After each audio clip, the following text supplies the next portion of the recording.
Greetings, salutations, and welcome to SportsLook, the sports television program for the high plains of West Texas and eastern New Mexico. I'm your host, Doc Elder, and we're going to be just like a movie from the 1980s tonight because we're going to be broadcast news.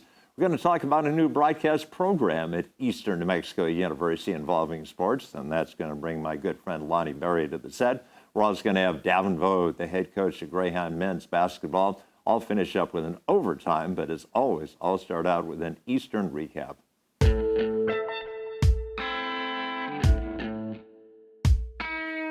Greyhound football came so close to upsetting Texas A&M Kingsville last weekend. Unfortunately, didn't get the job done. They finished the season 3-8. For the Greyhound volleyball team, kudos to them. In the very last match of the season on the road with very little to play for except for pride, they upset Cameron University. And Greyhound Rodeo, both the men and women finished up the fall season on a positive note. And we have a Greyhound guy and a Greyhound woman that are in the top 3 in the region in their respective events. Well, that has been your Eastern recap, so we'll close this out and we'll bring in our first guest, Lonnie Berry, right now.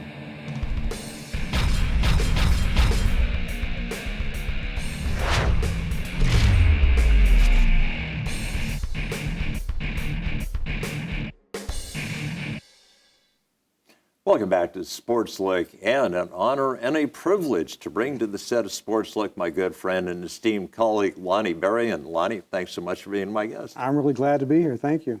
Lonnie, we have brought you on specifically to talk about a new program here at Eastern New Mexico University. But first things first, where are you from? And give us a little bit of your life. Your life story might take the whole segment. But it might take a bit, but I can kind of abbreviate it a little bit. Okay. Here. I'm from Portalpus, born and raised here. In fact, my mother was born in Roosevelt County, and my great-grandfather settled in Roosevelt County in the 1800s. But I've always been here. I worked in city government for 28 years, and I retired. I had never finished my bachelor's. I started school at Eastern in 1976, and I had gone off and on, and I felt unfinished. So I came back after I retired to finish my bachelor's. And something unusual happened to me.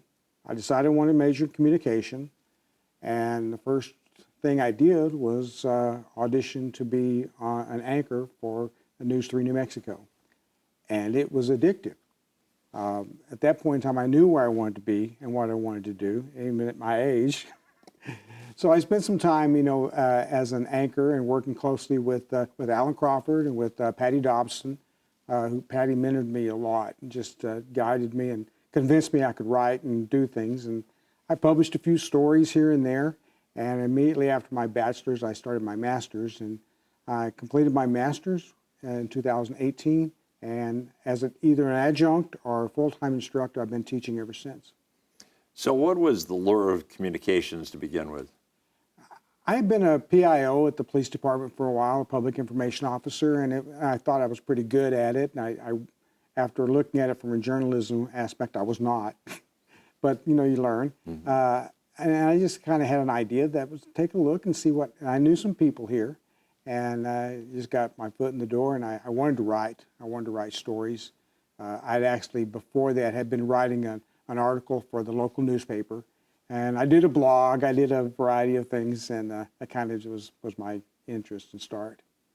So what was the most unexpected aspect of being on the anchor on News 3 New Mexico? I will tell you, probably anchoring didn't have anything really surprising. I really enjoyed all the students I worked with, and I thought that was great. But within a semester, I had found producing news was what I wanted to do. I would rather sit in the producer chair, make sure the news stories are there, and really try to develop that. And I love the challenge. Now, I worked in law enforcement, and there's a certain elevation of your senses and things that happen, but nothing compares to live television. You have 26 minutes, you better be on top of your game. And if it doesn't work, something else has to work because you're there and you're live and it's going to go. So that was really what brought me into it. Of course, everybody in our business remembers the poor kid at, I think it was Ball State, who had to fill in sports and just nothing worked and finally just said, Boom goes the dynamite.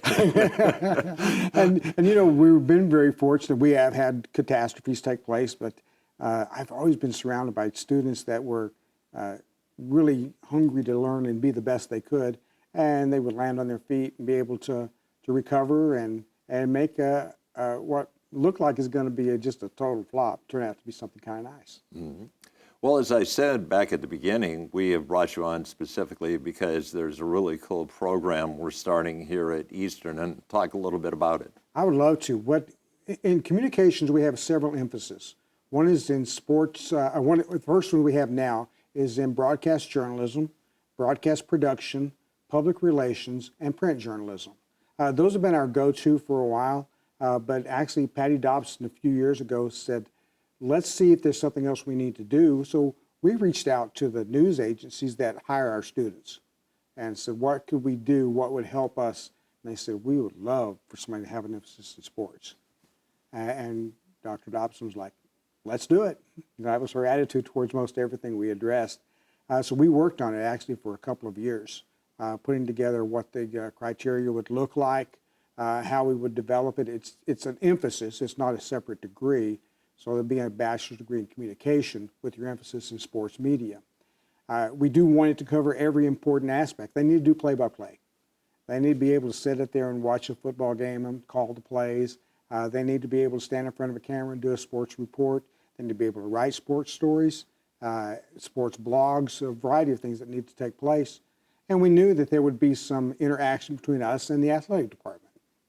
So we started building that bridge early on, and it's been very successful for us. We need to make sure our students know a little bit about everything, a little bit about football, a little bit about basketball, a little bit about baseball, so that when they're calling or when they're writing, they're not leaving people hanging by, hey, what does that mean, or what's going on there? So we've had a really good input from people around the community, around the college as well.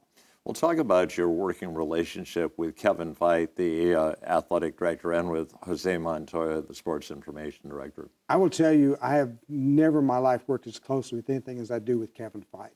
I remember the day I met him. I walked in to buy my tickets for one of the sports events that was coming up, and to the office, and he had stepped out to introduce himself. And I told him who I was and where I worked at a communication area. And he said, I need to talk to you. Come in and sit down. And then within a week, he was over here and sat down with myself and with people from KENW. And we began talking about how we can really bring our students in and get a total package, get something that benefits every group, but benefits the students more so. And then we started working closely with Jose. He uses our students to put them in jobs around. When they started the idea of live streaming through Flow College, the idea is that every sporting event will be live streamed. Now, they can do it by putting one camera up, but that's never been what Kevin wanted to do. He always wanted to be able to say, we do more, we give more, and we have a better product. So we've got our students trying to work towards having multiple cameras, having play-by-play people. And when we started going that direction, I knew that the sports media program is going to work so closely within that. We were really excited. Kevin and I talk probably every couple of days, make sure that we're keeping just in contact sometimes. I'm not just everything going okay, or where can I get another jersey or something like that. But he's really good about keeping up with us and keeping things on track so that we do the best for our students. And I'm really proud of what our students are doing. There's a very practical component to the new program, but there obviously are going to be courses. What sort of courses will students be taking in this emphasis? The very first, it came out in the new catalog, and our first courses start next semester. So in the spring of 26 is our first. It's a sports writing class, and the purpose of it is to get them looking at sporting events and writing them, and just take off from the ground floor running. The next course that will come out will be calling sports, play-by-play, radio type things, so that they get their idea of doing that. Hopefully within a few months of working the courses, they'll be writing, and those stories can be published. That play-by-play can be something they actually do. Our program's strength is we're very, very hands-on. You can look around the studio and see that. Students that come in here to get a degree in communication, they're going to touch cameras, they're going to touch switchers, they're going to edit, they're going to do a variety of things, and that, I think, is the strength we have. And it also bleeds out to the TV stations who start calling us. They call myself and Alan long about this time of the year saying, hey, who you have graduating? I've got some openings and I need to put your people to work, and we're glad to see that, and we're proud of them. I'm proud of those students that are working in the industry. Obviously, this is within the context of the comm department, and the comm department will never be the same without Patty Dobson. But if we can't have Patty Dobson, we've got pretty good leadership in the comm department. We have our interim chair right now is Leonard Montoya, and he's Leonard Madrid, and he's exceptionally supportive and pushing for us to do what we can do. And then, you know, I loved Patty's attitude. Can we try this? Let's give it a try. If it doesn't work, we'll go. And Leonard's the same way. I work with a lot of people that are willing to take us a gamble of some things. You know, the industry's changing. You know, we know the print industry's changed. Television industry's changing as well. I was talking with one of the news stations, and they're doing a series of non-news shows, and they talked about how those things happen. And we want to make sure that our students can do those things when they leave here. So we're looking at doing some podcasts and some classroom-type setups that will be sports-oriented, weather-oriented, news-oriented, and just one for oddities. We're even talking about doing one for ghost hunters. Wow. Okay. Well, you are going to cover all your bases, no pun intended. So, Lonnie, what's your target? How many students do you hope are in the program at any one time? I would like to, like I said, we're building right now. I have talked with a couple of high school counselors, and they're directing some students there. Their freshman year, they have some of these general education classes that we don't get as much out of them for us.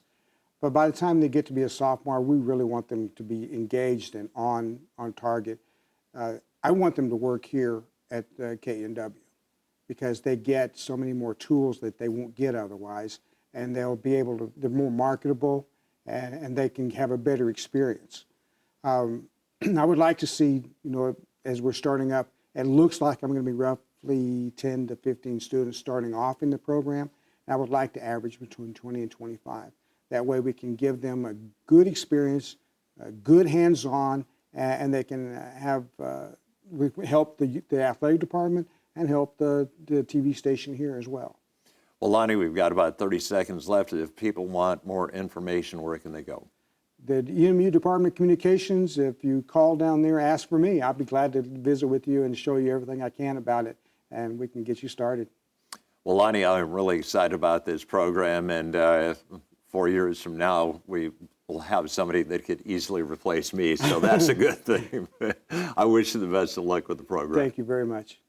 All right, well, that is going to wrap up our first interview segment, so we'll close the set, and we're going to bring in Daven from Greyhound men's basketball. Bye now.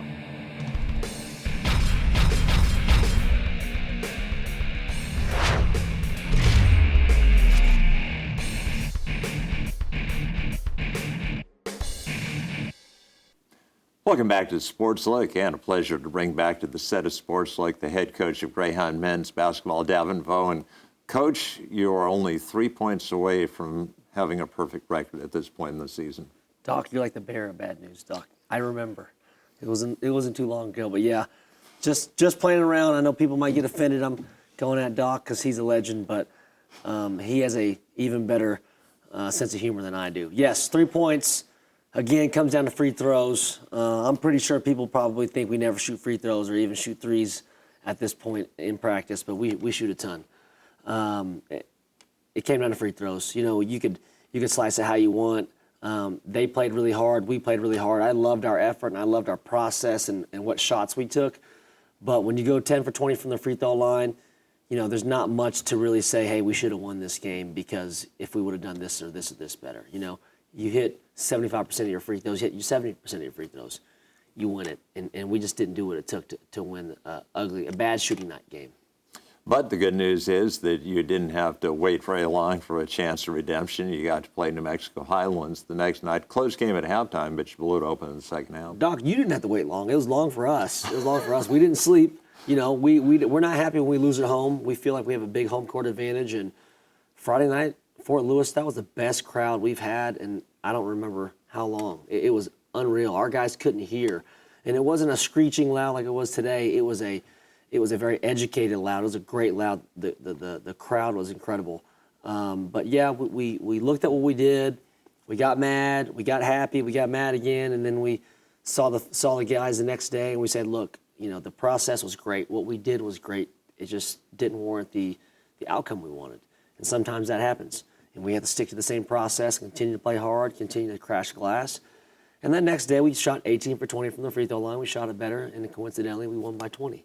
New Mexico Highlands is a very talented team. They played tremendous defense against us. They made us work a little bit different than we did against Fort Lewis. But in the end, we hit our free throws. We had guys step up. You know, Jose had another good night. We hit some threes, and we were just better offensively, more efficient, I should say, offensively.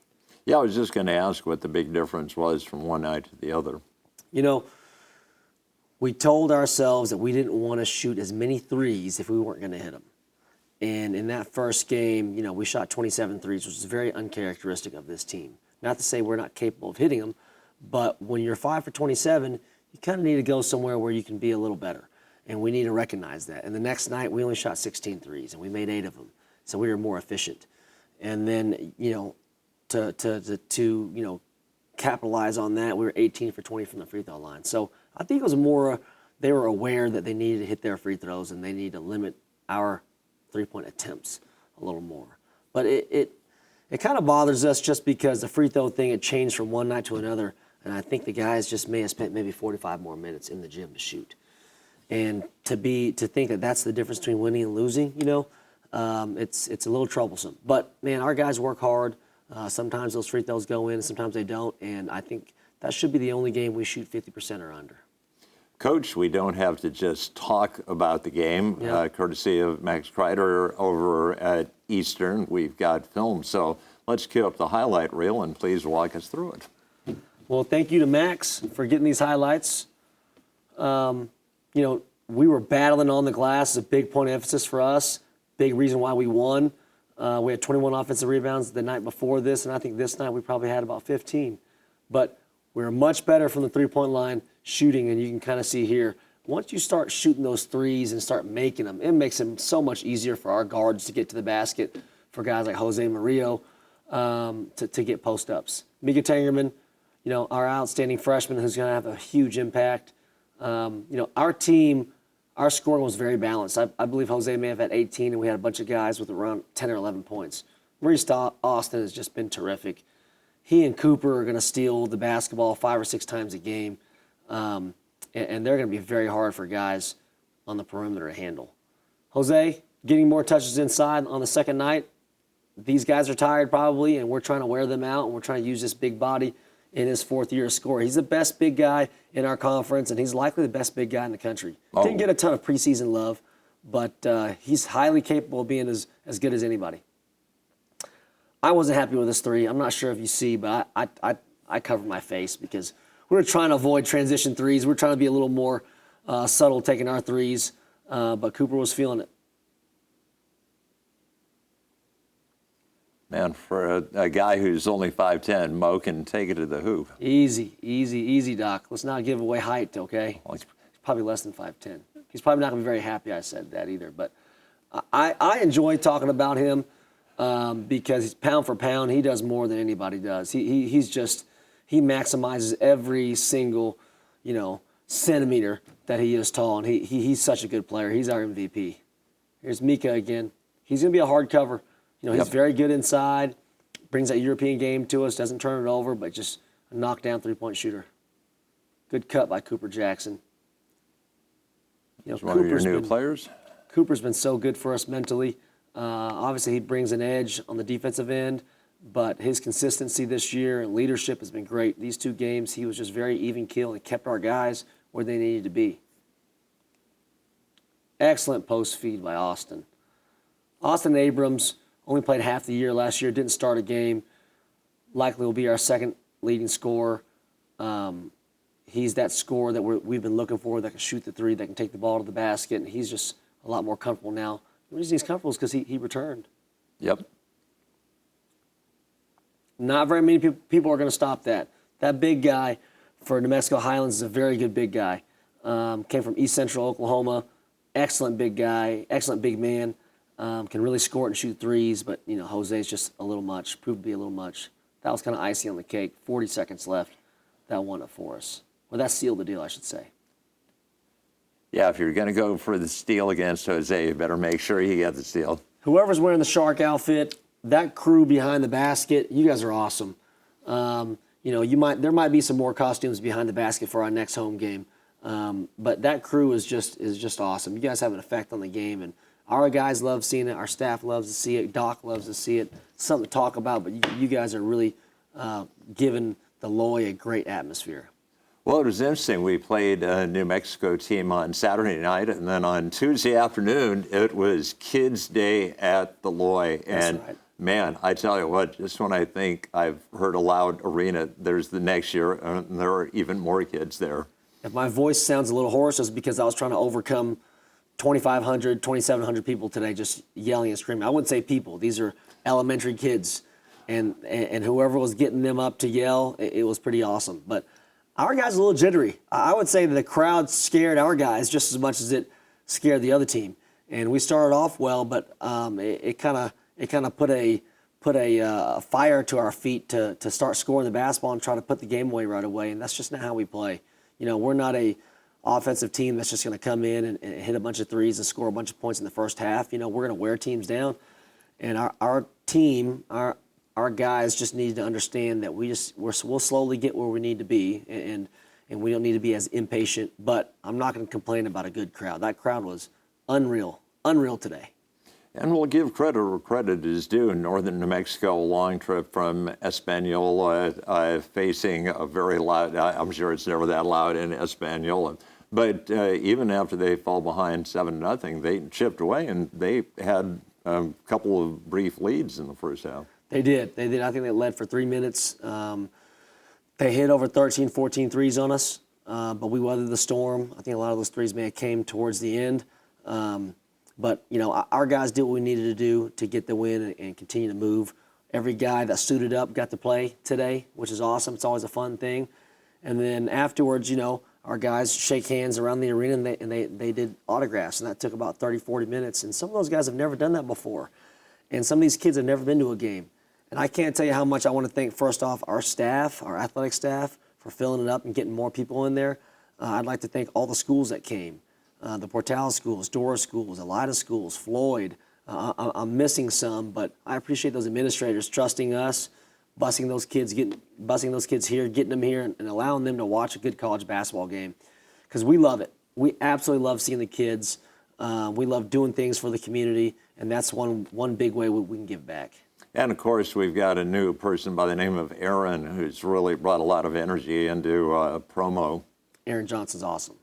He's just an absolute stud.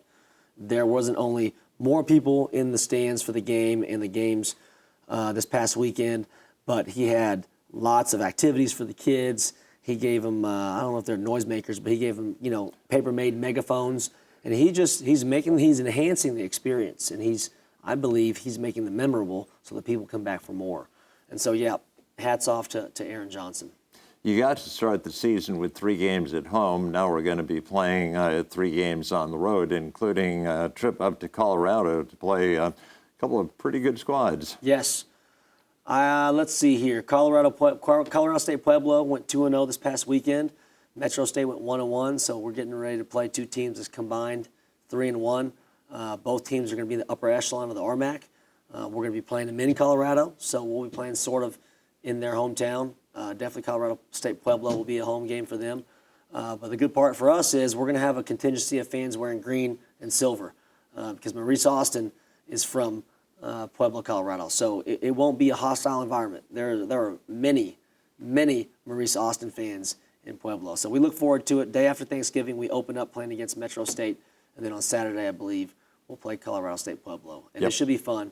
2 Division II games. We don't have a light schedule. We scheduled to grow and to be competitive and to keep getting better. And our conference, I'm sorry, and our schedule is going to keep getting better. But Colorado State Pueblo looks to be pretty good. Metro State's got a lot of size. They gave us all we could handle last year here at home, and we expect to come out of there with 2 wins. We got 3 Division II games coming up this Saturday, and then the following week, we expect to win all 3. And Coach, will remind people real quickly in the 15 seconds we've got left. Conference starts on December 4th and December 6th with home games at the Lloyd. Oklahoma Christian and Cameron? Yep, That's you are right. correct. That's right. Thursday, Saturday.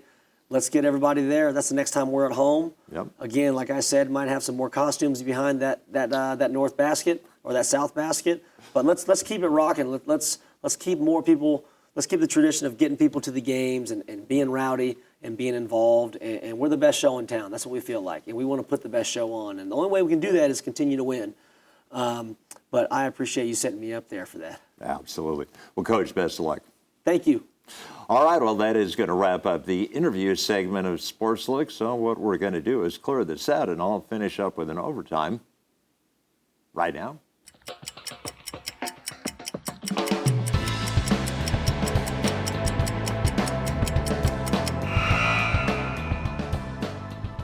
There aren't a lot of New Mexico natives that go on to play professional basketball, but we have one playing in a professional basketball league in Europe.